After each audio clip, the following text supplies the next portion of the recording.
High বন্ধুরা, এখানে আজকে সকালবেলা আমি সুন্দর একটা হেলদি রেসিপি বানাতে চলেছি। এখানে কিন্তু আমি অল্প একটু ঘি দিয়েছি, হাফ চামচের মতন দিয়ে কিন্তু আমি পেঁয়াজটাকে সুন্দর করে রোস্ট করে নিচ্ছি। রেসিপিটা বানাবো আমি সাবুদানা দিয়ে। সাবুদানাটা আমি 4 ঘন্টা ভিজিয়ে রেখে দিয়েছি। খুব সুন্দর গলে যাবে আর খেতেও খুব সুন্দর টেস্টি হবে। এখানে আমি সব রকম সবজিগুলোকে দিয়ে দিয়েছি। সবজিগুলো কিন্তু আমার সুন্দর গলে এসছে, সব রকম সবজি আছে এতে।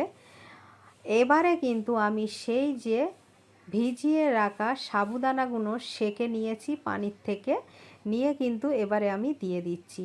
আমি সুন্দর করে ফ্রাই করে নিয়ে লাস্টে কিন্তু আমি একটু ঘি দিয়ে দেবো। এটা কিন্তু দুর্দান্ত টেস্টি হয়, সবাই খেতে পারে।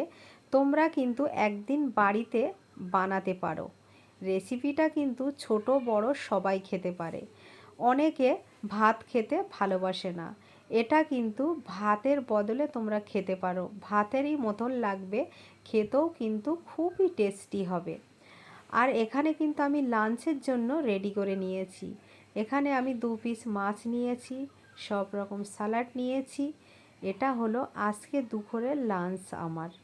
কেমন আমার এই ভিডিওটা রেসিপিটা ভালো লাগলো কি তোমরা কিন্তু একটা কমেন্টের মাধ্যমে আমাকে জানিও।